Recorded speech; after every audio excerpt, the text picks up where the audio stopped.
नमस्कार, मैं प्रतिभा Bhati R18 news channel में आपका स्वागत करती हूँ। आइए जानते हैं भीलवाड़ा के साथ साथ आसपास की मुख्य खबरें। भीलवाड़ा में घुमंतु जनाधिकार समिति ने प्रशासन के खिलाफ मोर्चा खोलते हुए रंगरावमी बस्ती में रह रहे घुमंतु परिवारों के आशियाने उजाड़ने की कार्रवाई पर तत्काल रोक लगाने की मांग की है। समिति ने इस संबंध में मुख्यमंत्री के नाम जिला कलेक्टर को ज्ञापन सौंपकर वैकल्पिक पुनर्वास की व्यवस्था होने तक किसी भी प्रकार की बेदखली पर रोक की मांग की है। समिति के पदाधिकारियों का कहना है कि सोनी अस्पताल के पीछे स्थित रंगरावमी बस्ती में करीब 25 घुमंतु परिवार वर्षों से निवास कर रहे हैं।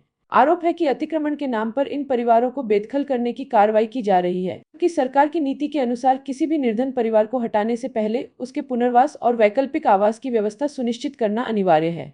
ज्ञापन में कहा गया है कि बिना किसी ठोस कारण के इन परिवारों को हटाना पूरी तरह अनुचित है और यह मानवीय अधिकारों का हनन है। समिति ने यह भी उल्लेख किया कि इससे पहले भी ऐसी कार्रवाई को जनकल्याणकारी नीतियों के खिलाफ मानते हुए रोका गया था, लेकिन अब पुनः बेदखली की प्रक्रिया शुरू की जा रही है। समिति का कहना है कि घुमंतु समाज देश की प्राचीन परंपराओं से जुड़ा हुआ समाज है, जिसने देशहित में योगदान दिया है। ऐसे समाज को अधिकारों से वंचित कर दोयम दर्जे का व्यवहार करना न्यायसंगत नहीं है। ज्ञापन में 4 प्रमुख मांगे रखी गई हैं।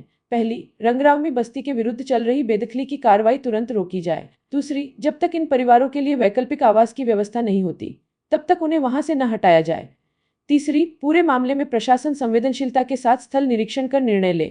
और चौथी, यदि मांगों पर सहानुभूतिपूर्वक विचार नहीं किया गया तो घुमंतु समाज लोकतांत्रिक आंदोलन करने के लिए बाध्य होगा। समिति ने चेतावनी दी है कि अगर प्रशासन ने कार्रवाई नहीं रोकी तो आगामी चुनावों में भीलवाड़ा शहर ही नहीं बल्कि पूरे जिले में घुमंतु समाज सामूहिक मतदान बहिष्कार पर विचार करेगा। समिति ने मुख्यमंत्री, राज्यपाल और समाज कल्याण विभाग को भी इस ज्ञापन की प्रतिलिपि भेजकर जनहित में हस्तक्षेप की मांग की है। अब देखना यह होगा कि प्रशासन इस संवेदनशील मुद्दे पर क्या रुख अपनाता है और इन परिवारों को राहत मिलती है या नहीं। बड़ी विडंबना के साथ मुझे कहना पड़ रहा है कि राजस्थान की सरकार जो घुमंतुओं के हित के लिए सम्मेलन करवाती है और उनके हित की बात करती है, उनके लिए बहुत सारी नीतियां भी लागू करती है, पट्टे देने की भी बात करती है, परंतु राजस्थान सरकार के होते हुए जिला प्रशासन अपनी मनमानी करने पर उतारू है। पूर्व में 6 माह पहले भी इसी रंगास्वामी बस्ती सोनीसुल रोड को तोड़ने के लिए आमादा था। सरकार की नीतियों के विरुद्ध होने के कारण सरकार ने इस पर तुरंत प्रभाव से रोक लगाई और सरकारी अतिक्रमण लवाजमे को पुनः उल्टे पांव लौटना पड़ा।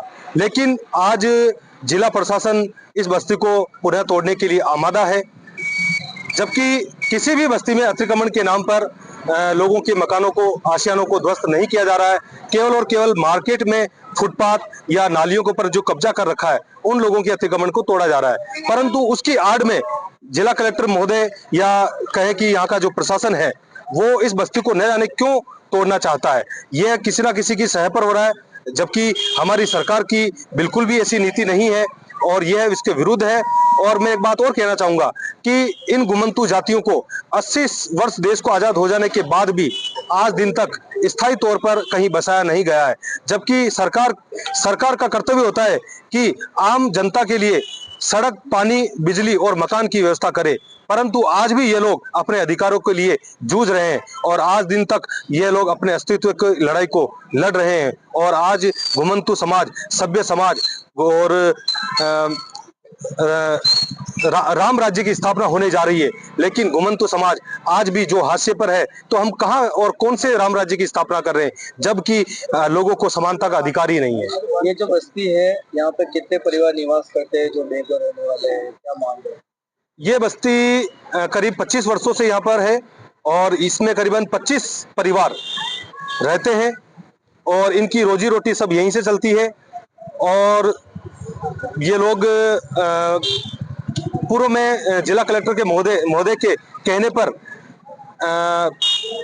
इनकम टैक्स ऑफिस कावाखेड़ा में बसाए गए थे।